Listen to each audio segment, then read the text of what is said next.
Chapitre 1. Une langue qui était partout. Je m'appelle Marisa et je viens de Jamaïque. Depuis plusieurs années, le français fait partie de ma vie. À l'école, j'ai appris la grammaire, les verbes et beaucoup de vocabulaire. J'aimais lire des textes simples en français et parfois même des histoires un peu plus longues. Quand j'écoutais des vidéos ou des podcasts, je comprenais souvent l'idée principale. Petit à petit, je pouvais lire, écrire et comprendre la langue assez bien. Beaucoup de gens pensaient que mon français était déjà bon. Mais il y avait un problème important. Quand je devais parler, tout devenait difficile. Les mots disparaissaient de ma tête. Même des mots simples que je connaissais très bien. Dans mon esprit, je savais ce que je voulais dire, mais ma bouche ne voulait pas coopérer. Les phrases sortaient lentement et parfois avec beaucoup d'erreurs. Je sentais aussi que mon accent n'était pas très bon. À chaque conversation, j'avais peur de faire des fautes ou de paraître ridicule. C'était frustrant parce que je savais que j'avais déjà passé beaucoup de temps à apprendre cette langue. Je pouvais lire un article et comprendre presque tout, mais parler avec une vraie personne me faisait presque paniquer. Parfois je me demandais si je pourrais vraiment parler français un jour de manière naturelle. Un jour, j'ai compris quelque chose d'important. Mon problème n'était pas le français lui-même. Mon problème était que je n'avais presque jamais pratiqué la parole. J'avais passé des années à écouter et à lire, mais très peu de temps à parler. C'est à ce moment-là que j'ai décidé de changer ma façon d'apprendre. Mon objectif était simple, apprendre à parler français, même sans professeur. Chapitre 2. Le mur de la conversation.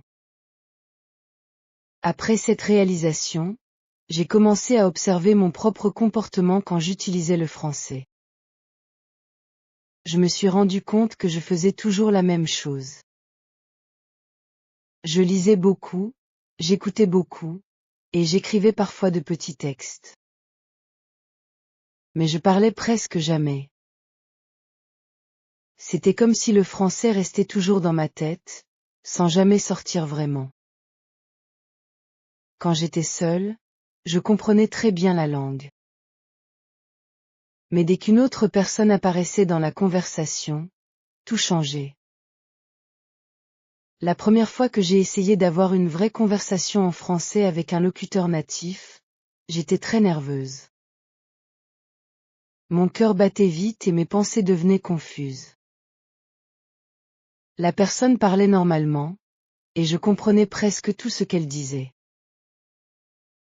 Le problème arrivait quand c'était mon tour de répondre.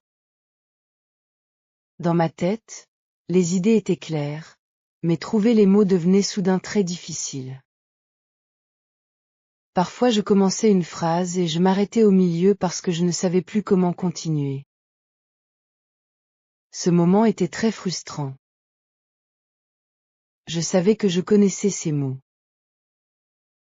Je les avais déjà vus dans des livres ou entendus dans des vidéos. Mais quand je devais les utiliser dans une conversation réelle, ils semblaient disparaître. Je pensais trop à la grammaire. Je pensais trop à mon accent. Et plus je pensais, plus parler devenait difficile.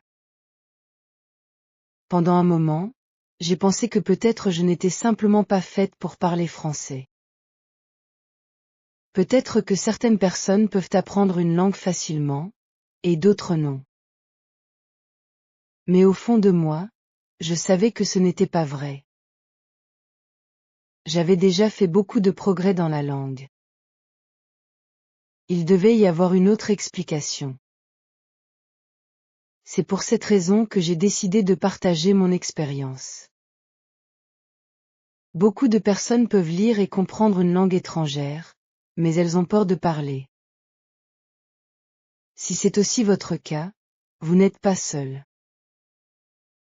J'aimerais aussi savoir d'où vous regardez cette vidéo. Écrivez dans les commentaires le pays depuis lequel vous regardez. Je suis très curieuse de voir combien de pays différents apprennent le français ensemble ici. Chapitre 3. Comprendre le vrai problème. Après plusieurs expériences comme celle-là, j'ai commencé à réfléchir sérieusement à mon problème. Pourquoi pouvais-je comprendre le français assez bien, mais pas le parler facilement? Cette question restait dans ma tête pendant plusieurs jours. Je pensais à toutes les heures que j'avais passées à apprendre la langue. J'avais étudié la grammaire, mémorisé du vocabulaire et regardé beaucoup de vidéos en français. Pourtant, quand il fallait parler, je me sentais comme une débutante. Un soir, j'ai décidé d'être honnête avec moi-même. J'ai regardé ma façon d'apprendre le français depuis le début. J'ai réalisé quelque chose d'important. La plupart de mon apprentissage était passif. Je lisais, j'écoutais et parfois j'écrivais. Toutes ces activités sont utiles pour apprendre une langue, mais elles ne demandent pas la même chose que parler. Quand on lit ou quand on écoute, on reconnaît simplement les mots. Mais quand on parle, il faut produire les mots soi-même, rapidement, sans beaucoup de temps pour réfléchir. C'était comme la différence entre regarder quelqu'un jouer au football et jouer réellement sur le terrain. On peut comprendre les règles du jeu en regardant les autres, mais cela ne veut pas dire qu'on peut jouer parfaitement dès la première fois. Le corps doit aussi apprendre. Les mouvements doivent devenir naturels. Avec une langue, c'est presque la même chose. La bouche, la mémoire et le cerveau doivent travailler ensemble. Je me suis aussi rendu compte que j'avais toujours attendu le moment parfait pour parler. Je pensais que je devais connaître assez de vocabulaire, avoir une bonne grammaire et un bon accent avant de commencer à parler souvent. Maintenant je comprenais que cette idée était une erreur. En réalité, parler n'est pas le résultat final de l'apprentissage. Parler fait partie de l'apprentissage lui-même. Cette idée a changé beaucoup de choses pour moi. Au lieu d'attendre d'être prête, j'ai décidé de commencer immédiatement. Peu importe si mes phrases étaient simples ou si je faisais des erreurs. L'important était de commencer à utiliser la langue activement. Je savais que ce serait inconfortable au début, mais je pensais aussi que c'était le seul chemin pour améliorer mon français parlé. À partir de ce moment-là, j'ai décidé de transformer ma façon d'apprendre. Mon objectif n'était plus seulement de comprendre le français. Mon objectif était d'utiliser le français chaque jour, même si c'était imparfait. Cette décision a marqué le vrai début de mon progrès. Chapitre 4. Parler toute seule. Après avoir compris que je devais utiliser la langue plus activement, je me suis posé une question simple. Comment pouvais-je pratiquer la parole si je n'avais pas toujours quelqu'un avec qui parler? Je n'avais pas de professeur et je ne connaissais pas beaucoup de personnes francophones autour de moi. Au début, cette situation me semblait être un problème. Mais ensuite j'ai trouvé une solution très simple. J'ai commencé à parler toute seule. La première fois que j'ai essayé, c'était un peu étrange. J'étais dans ma chambre et j'ai décidé de décrire ce que je faisais en français. J'ai regardé autour de moi et j'ai commencé à dire des phrases très simples. Par exemple, je disais que j'étais assise à mon bureau. Je disais que j'avais un cahier devant moi et un téléphone à côté. Les phrases n'étaient pas compliquées, mais elles étaient réelles. Au début, je devais réfléchir beaucoup avant de parler.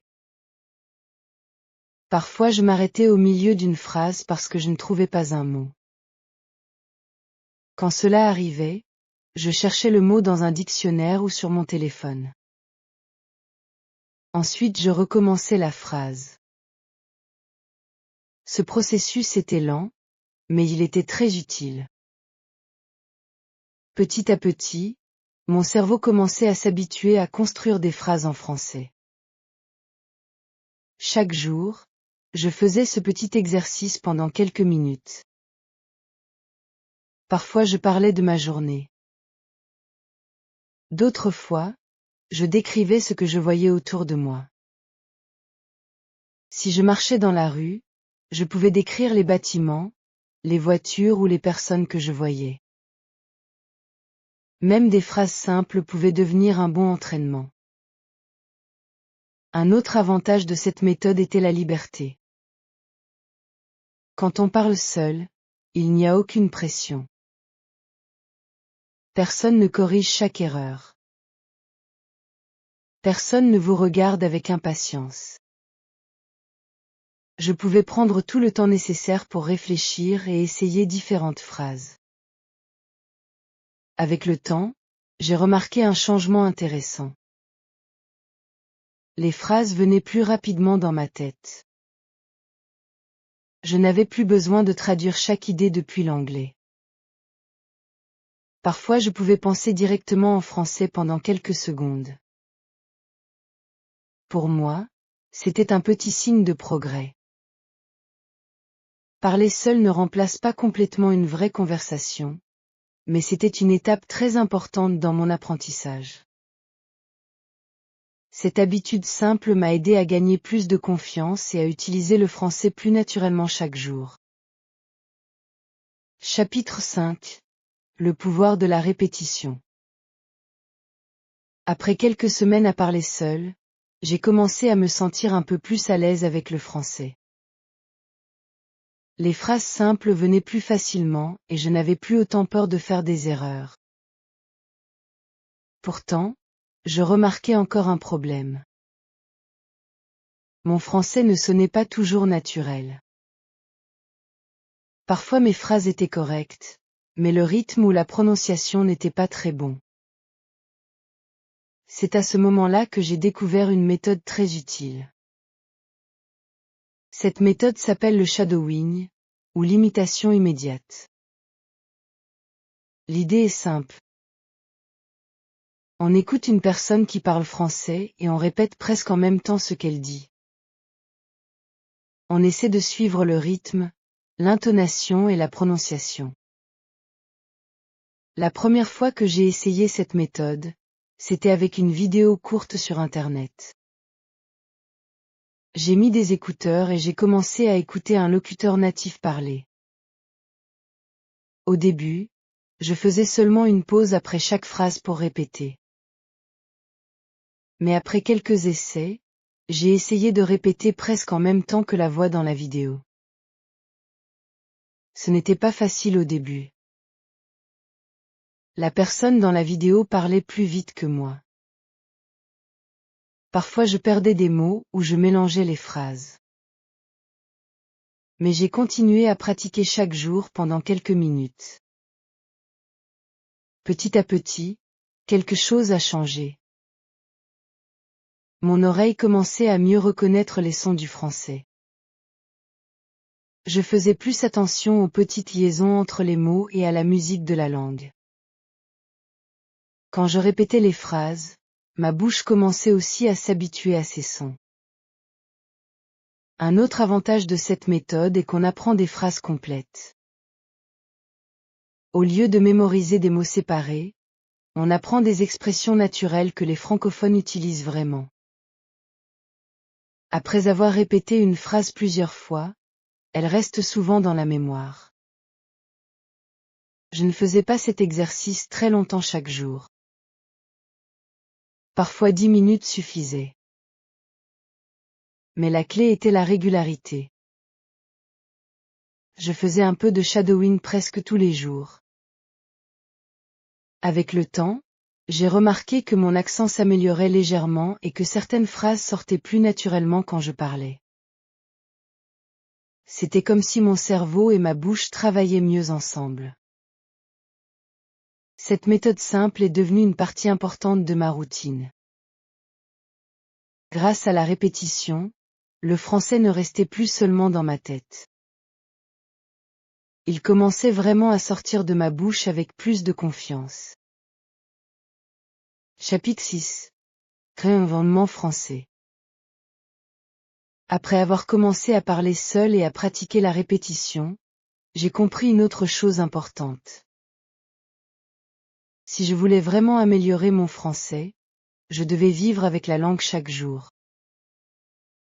Pas seulement pendant une leçon ou un exercice, mais dans ma vie normale. Même si je vivais en Jamaïque, je pouvais créer un petit environnement français autour de moi. La première chose que j'ai faite était très simple. J'ai changé la langue de mon téléphone en français. Au début, c'était un peu confus. Certains mots étaient nouveaux pour moi, et je devais parfois réfléchir pour comprendre certaines options. Mais après quelques jours, ces mots sont devenus familiers. Chaque fois que j'utilisais mon téléphone, je voyais du français. Ensuite, j'ai commencé à écouter plus de contenu en français. Quand je cuisinais, je mettais un podcast français. Quand je faisais le ménage ou que je marchais dans la rue, j'écoutais des vidéos ou des émissions en français. Même si je ne comprenais pas chaque mot, mon oreille continuait à entendre la langue. La musique française est aussi devenue une partie de ma routine. J'aimais écouter les chansons plusieurs fois et lire les paroles. Cela m'aidait à apprendre de nouvelles expressions et à comprendre comment les phrases sont utilisées dans la langue réelle. J'ai aussi commencé à suivre des créateurs francophones sur Internet. Ils parlaient de sujets simples comme la vie quotidienne, la cuisine ou les voyages. Cela me permettait de voir comment les francophones s'expriment naturellement. Parfois je répétais certaines phrases que j'entendais dans leurs vidéos. Un autre petit changement était de lire un peu de français chaque jour. Parfois c'était un article court, parfois une histoire simple. Même 5 ou 10 minutes de lecture pouvaient aider à garder la langue active dans mon esprit. Petit à petit, le français n'était plus seulement une matière que j'étudiais. Il faisait partie de ma journée. Je l'entendais, je le lisais et je l'utilisais régulièrement. Créer cet environnement n'a pas demandé beaucoup d'argent ni de matériel spécial. Il fallait seulement un peu de curiosité et l'habitude de choisir du contenu en français. Grâce à cela, la langue devenait de plus en plus naturelle pour moi. Même sans professeur, je pouvais continuer à progresser chaque jour simplement en vivant un peu plus en français. Chapitre 7. Accepter les erreurs. Pendant longtemps, j'avais très peur de faire des erreurs en français. Chaque fois que je voulais parler, je pensais à la grammaire, aux verbes, et à la prononciation. Je voulais que chaque phrase soit correcte. Mais cette peur rendait la parole encore plus difficile. Plus je pensais à mes erreurs possibles, plus je devenais silencieuse. Un jour, j'ai réalisé que cette attitude était un grand obstacle. Quand un enfant apprend sa langue maternelle, il fait beaucoup d'erreurs. Pourtant, personne ne s'attend à ce que cet enfant parle parfaitement dès le début. Les erreurs font partie du processus naturel d'apprentissage. J'ai compris que c'était la même chose pour moi avec le français. Si j'attendais de parler parfaitement avant d'ouvrir la bouche, je n'allais jamais progresser. Parler une langue, c'est un peu comme apprendre à faire du vélo. Au début, on tombe parfois. Mais chaque tentative aide à trouver l'équilibre. À partir de ce moment-là, j'ai essayé de changer ma façon de penser. Au lieu d'éviter les erreurs, j'ai commencé à les accepter. Quand je faisais une faute, je ne me jugeais plus trop sévèrement. Je pensais simplement que c'était une étape normale dans mon apprentissage. Parfois, quand je parlais avec quelqu'un en français, je faisais des phrases qui n'étaient pas parfaites. Mais la personne comprenait quand même mon idée. Cela m'a montré que la communication est souvent plus importante que la perfection. Il y avait aussi des moments amusants. Une fois, j'ai utilisé un mot qui ne voulait pas dire ce que je pensais. La personne avec qui je parlais a ri gentiment et m'a expliqué la différence.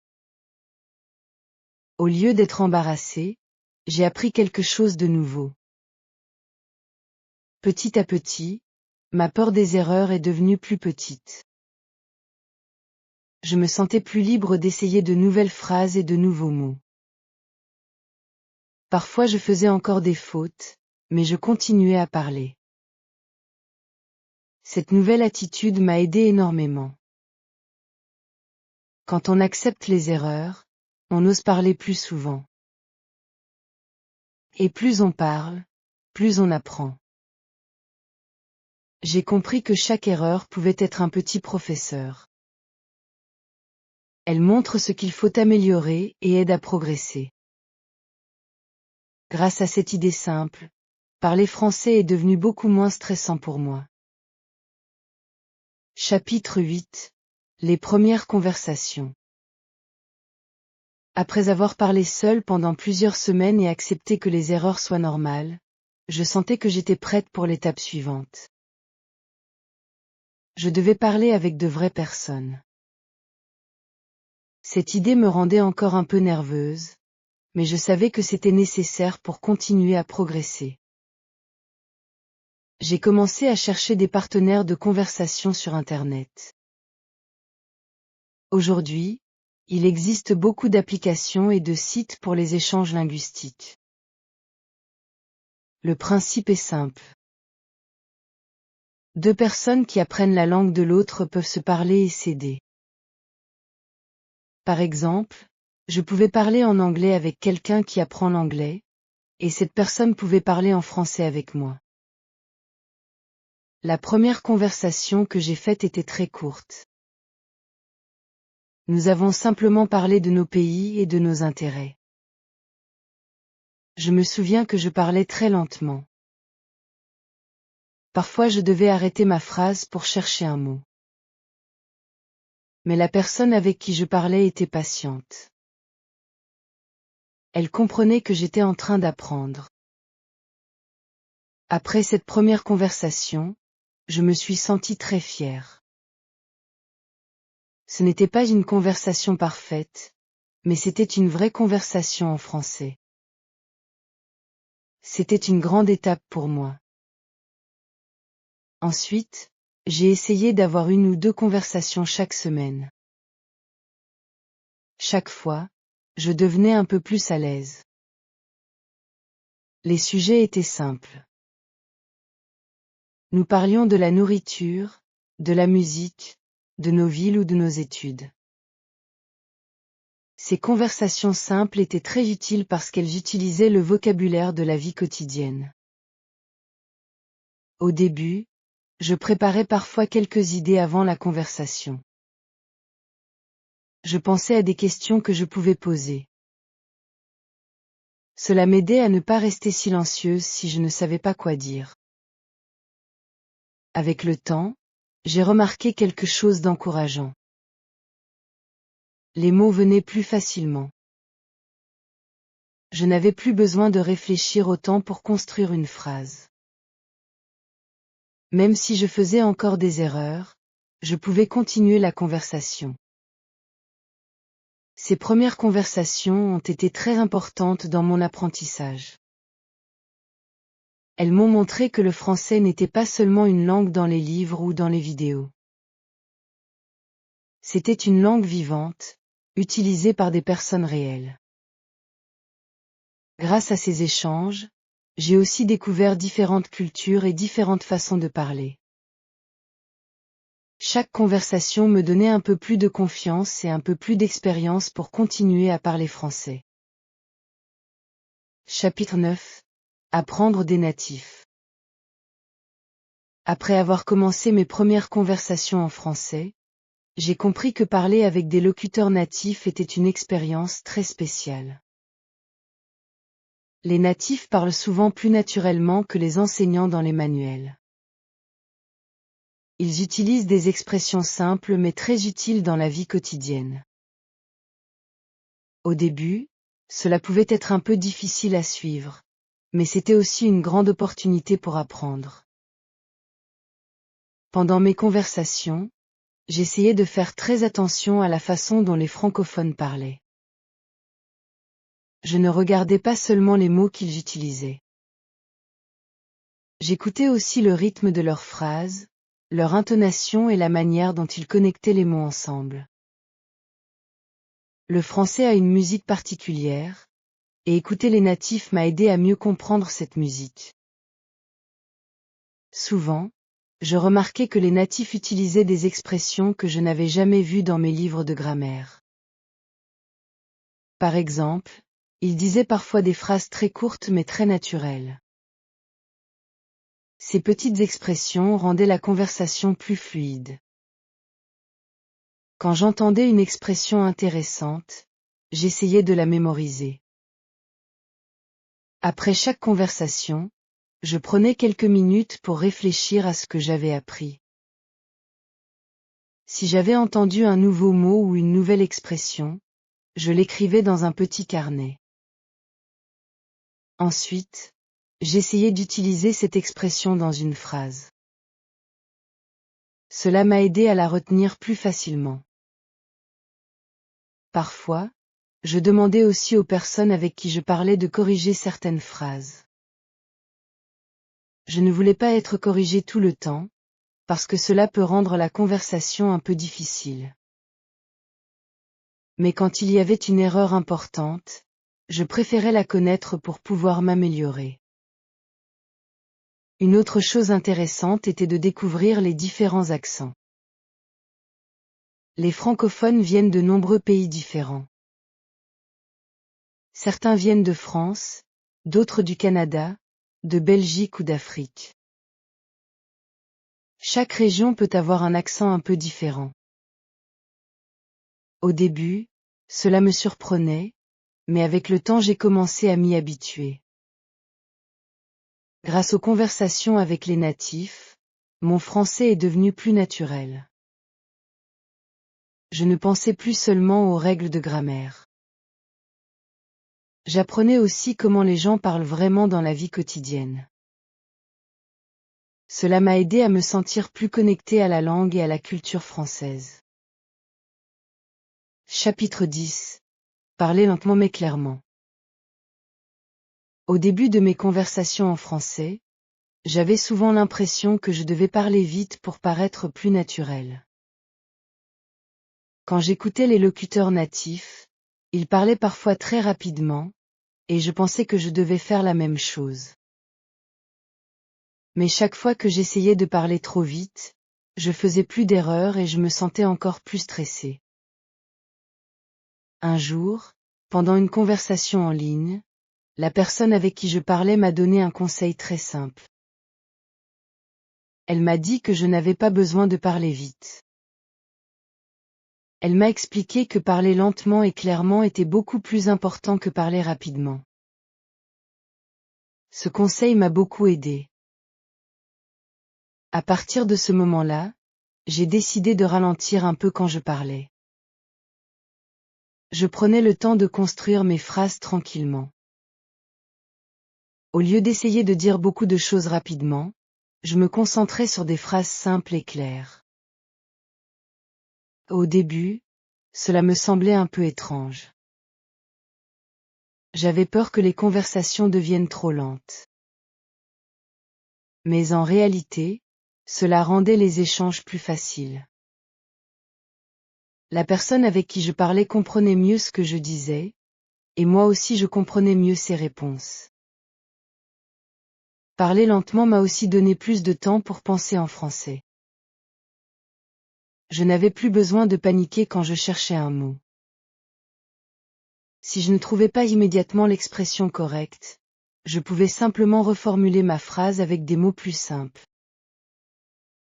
Avec le temps, quelque chose d'intéressant s'est produit. À force de parler régulièrement, certaines phrases devenaient automatiques. Je n'avais plus besoin de réfléchir autant pour les dire. Mon rythme commençait naturellement à devenir un peu plus rapide. Mais même aujourd'hui, je me rappelle toujours ce principe important. La communication n'est pas une course. L'objectif n'est pas de parler le plus vite possible. L'objectif est de se faire comprendre et de comprendre les autres. Ce changement de perspective m'a donné beaucoup plus de confiance. Au lieu de me comparer aux locuteurs natifs, j'acceptais mon propre rythme d'apprentissage. Petit à petit, parler français devenait plus naturel. Chaque conversation me donnait un peu plus d'assurance et un peu plus de fluidité. Grâce à cette approche simple, je pouvais continuer à progresser sans me mettre trop de pression. Chapitre 11. Tenir un journal oral. Après plusieurs conversations en français, j'ai remarqué que je faisais encore certaines erreurs régulièrement. Parfois je mélangeais les temps des verbes. D'autres fois je cherchais un mot pendant trop longtemps. Je voulais trouver une manière simple de suivre mes progrès et de voir ce que je pouvais améliorer. C'est à ce moment-là que j'ai décidé de commencer un journal oral. L'idée était très simple. Chaque jour, je prenais mon téléphone et j'enregistrais ma voix pendant quelques minutes en français. Je parlais de ma journée, de ce que j'avais fait, ou de ce que je pensais. La première fois que je me suis enregistrée, j'étais un peu surprise. Quand on parle, on ne remarque pas toujours comment on sonne vraiment. Mais en écoutant l'enregistrement, j'ai entendu clairement mon accent et certaines erreurs. Au début, cela me faisait un peu rire, mais c'était aussi très utile. Chaque enregistrement devenait une petite leçon. Après avoir parlé, j'écoutais ce que j'avais dit. Si je remarquais une erreur, j'essayais de comprendre comment améliorer la phrase. Parfois je regardais rapidement dans un livre ou sur Internet pour vérifier une règle de grammaire. Je ne faisais pas cet exercice très longtemps. Souvent, 3 ou 4 minutes suffisaient. L'important n'était pas la durée, mais la régularité. Presque chaque jour, je prenais quelques minutes pour parler et enregistrer ma voix. Après quelques semaines, j'ai commencé à remarquer un changement intéressant. Quand j'écoutais mes anciens enregistrements, je pouvais entendre mes progrès. Au début, mes phrases étaient très simples et parfois hésitantes. Mais avec le temps, elles devenaient un peu plus longues et plus fluides. Ce journal oral m'a aussi aidé à gagner plus de confiance. Parler seul devant mon téléphone était moins stressant que parler avec quelqu'un. Cela me donnait un espace pour pratiquer librement. Un autre avantage était que je pouvais choisir n'importe quel sujet. Parfois je parlais de mes projets pour la semaine. D'autres fois je racontais une petite histoire ou je décrivais un souvenir. Grâce à cette habitude simple, le français devenait une partie régulière de ma vie. Chaque enregistrement était comme une petite étape sur mon chemin vers une parole plus naturelle et plus fluide. Chapitre 12. Utiliser les histoires. Après plusieurs semaines de conversation et d'enregistrement dans mon journal oral, j'ai cherché une nouvelle manière de pratiquer le français. Parler de ma journée était utile, mais parfois je ne savais plus quoi dire. Je voulais trouver une activité qui pouvait rendre la pratique plus intéressante et plus naturelle. C'est ainsi que j'ai commencé à utiliser les histoires. Un jour, j'ai essayé de raconter un souvenir de mon enfance en Jamaïque. Au début, je pensais que ce serait difficile, mais c'était en réalité très amusant. J'ai commencé avec des phrases simples. Je décrivais l'endroit, les personnes et ce qui s'était passé. Même si mon vocabulaire était parfois limité, je pouvais toujours expliquer l'idée avec d'autres mots. Les histoires ont un grand avantage pour pratiquer une langue. Quand on raconte une histoire, on doit utiliser différentes formes de phrases. On parle du passé, on décrit des situations et on explique des actions. Cela aide le cerveau à utiliser la langue de manière plus naturelle. Par exemple, je racontais parfois des souvenirs de mon école ou de ma famille. D'autres fois, j'inventais simplement une petite histoire. Je pouvais imaginer une situation drôle ou une aventure simple et essayer de la raconter en français. Cette activité m'a aussi aidé à utiliser plus de connecteurs dans mes phrases. Je commençais à dire des mots comme ensuite, après, parce que, et finalement.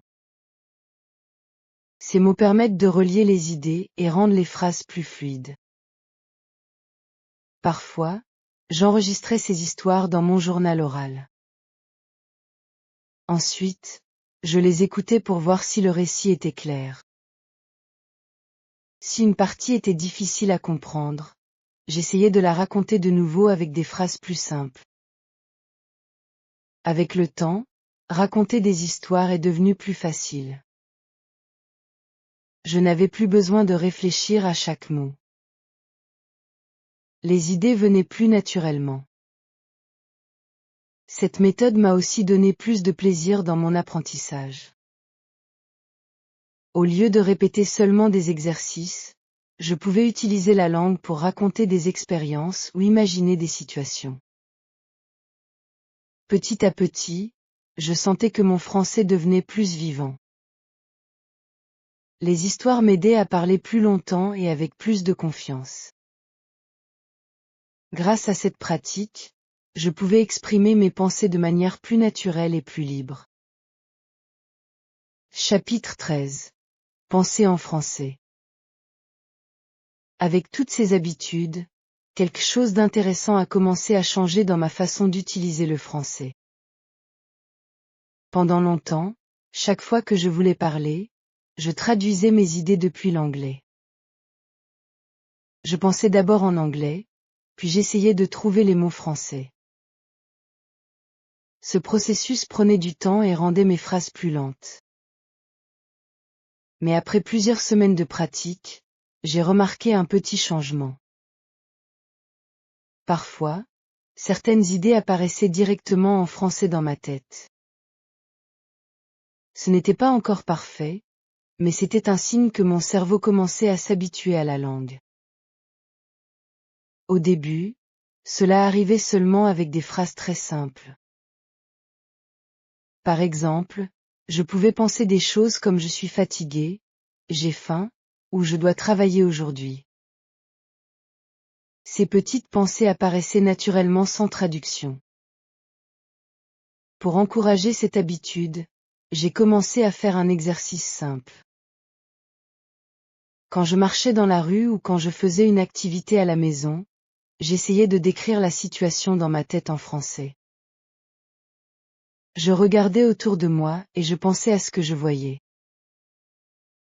Par exemple, je pouvais penser que le ciel est très bleu aujourd'hui ou que la rue est très calme. Ces petites phrases étaient faciles à construire et elles m'aidaient à garder la langue active dans mon esprit. Petit à petit, mes pensées en français devenaient un peu plus longues. Parfois je pouvais imaginer une conversation ou réfléchir à un plan pour la journée en français.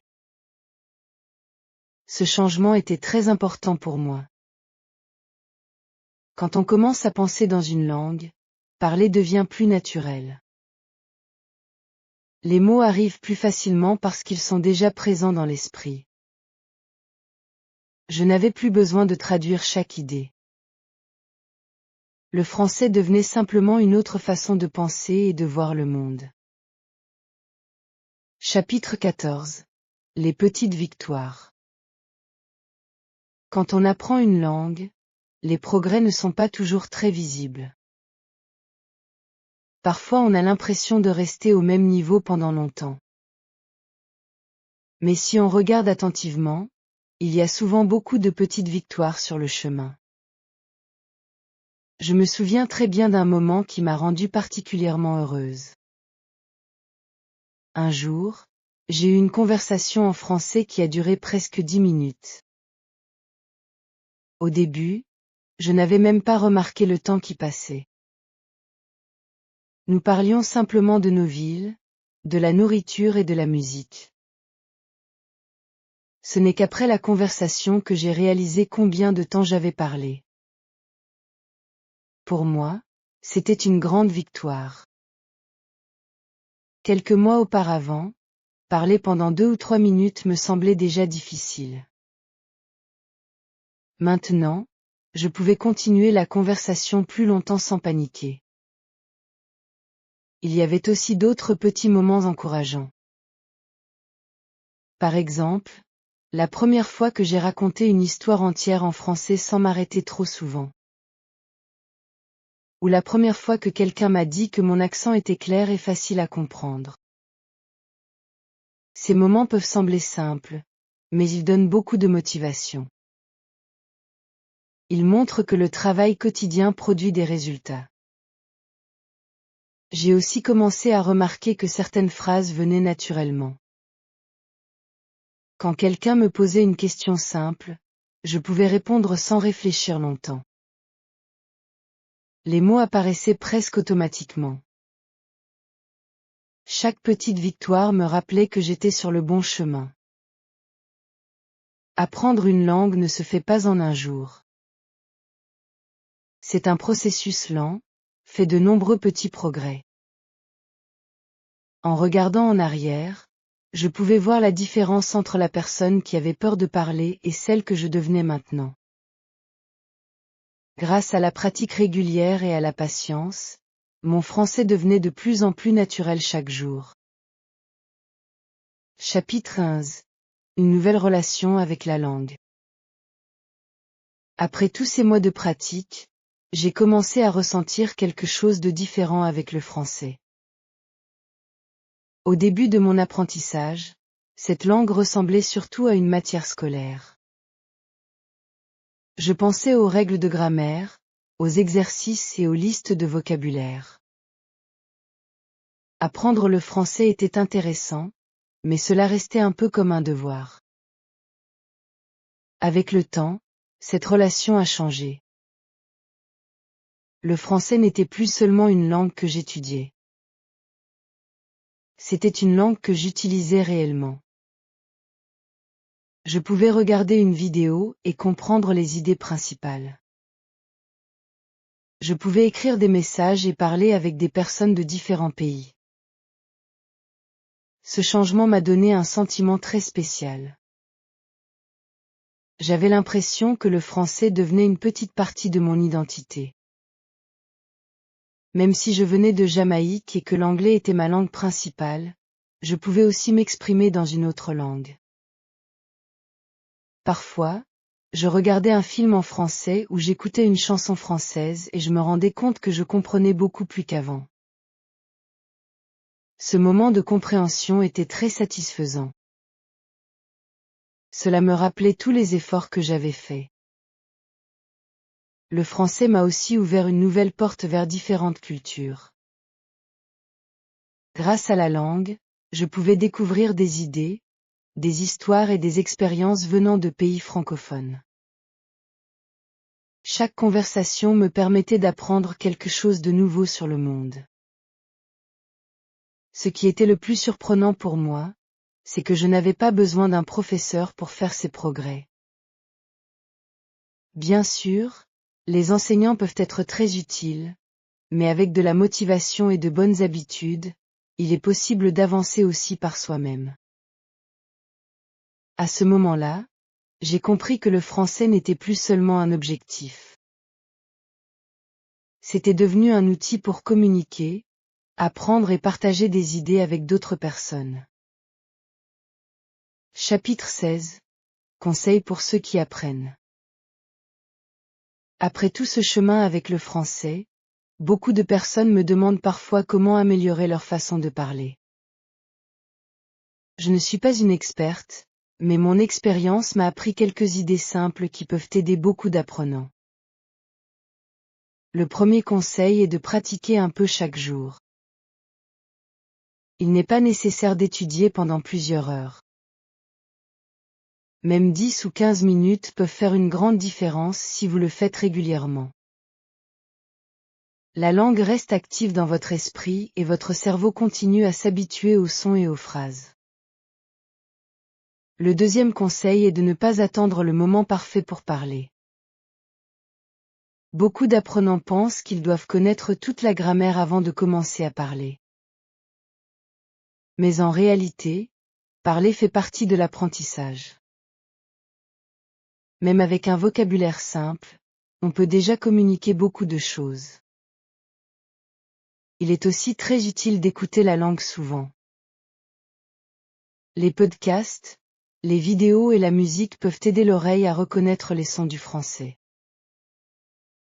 Plus on écoute, plus les phrases deviennent familières. Un autre conseil important est d'accepter les erreurs. Les fautes ne sont pas un signe d'échec.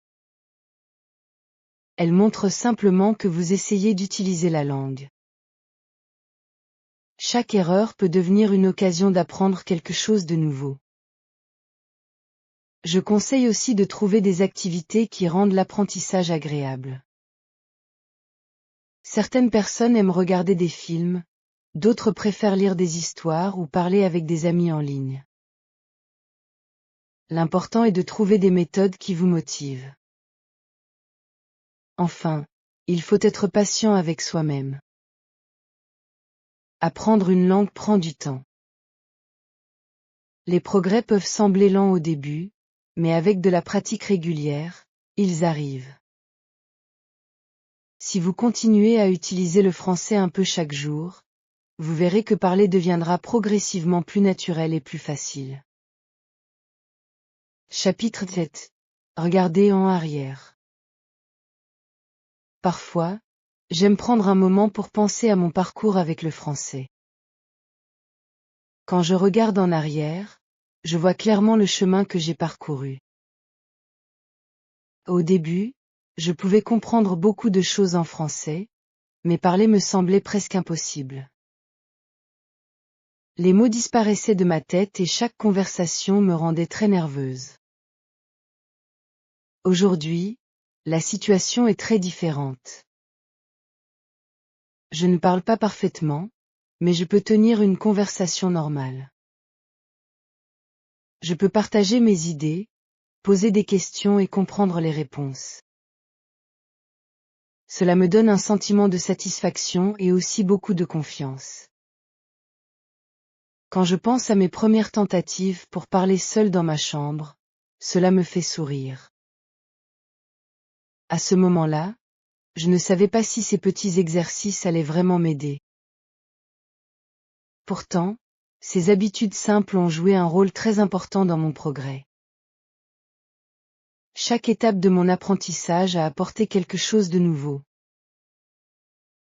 Parler seul m'a aidé à construire des phrases.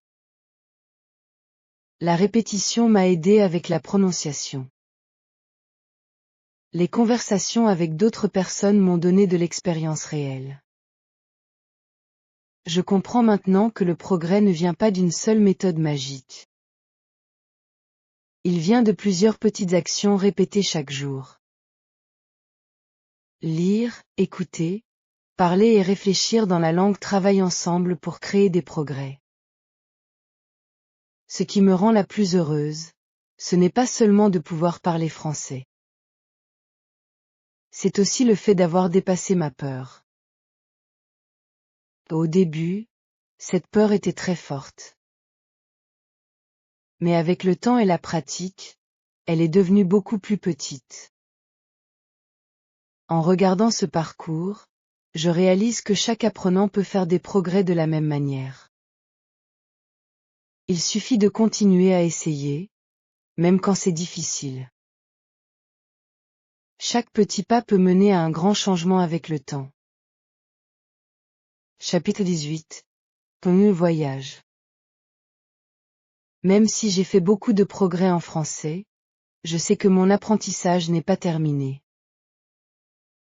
En réalité, apprendre une langue est un voyage qui peut continuer toute la vie. Il y aura toujours de nouveaux mots à découvrir, de nouvelles expressions à apprendre et de nouvelles conversations à avoir.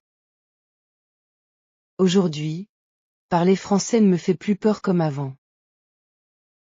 Quand je rencontre une personne francophone, je peux commencer une conversation avec plus de confiance. Parfois je dois encore chercher certains mots, mais cela ne me bloque plus. Je sais que je peux toujours trouver une manière d'expliquer mon idée. Le plus important pour moi maintenant est de continuer à utiliser la langue régulièrement. Si on arrête de pratiquer pendant longtemps, il est facile d'oublier certaines choses. C'est pour cette raison que j'essaie de garder le français dans ma vie quotidienne. Je regarde des vidéos, j'écoute des podcasts et je parle avec des amis en ligne. J'aime aussi découvrir de nouvelles cultures francophones. Le français n'est pas seulement la langue d'un pays. Il est parlé dans beaucoup de régions du monde. Chaque pays apporte ses accents, ses expressions et ses traditions. Apprendre la langue permet aussi de mieux comprendre ses cultures. Quand je pense à la jeune femme qui avait peur de parler français il y a quelques années, je vois combien les choses ont changé. Tout a commencé avec une décision simple. J'ai décidé de pratiquer un peu chaque jour, même sans professeur. Si vous apprenez aussi le français, j'espère que mon histoire peut vous encourager. Peut-être que vous êtes encore au début de votre parcours. Peut-être que vous avez aussi peur de parler.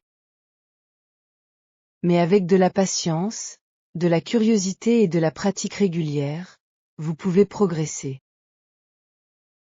Le voyage avec une langue ne se termine jamais vraiment. Et c'est justement cela qui le rend si intéressant.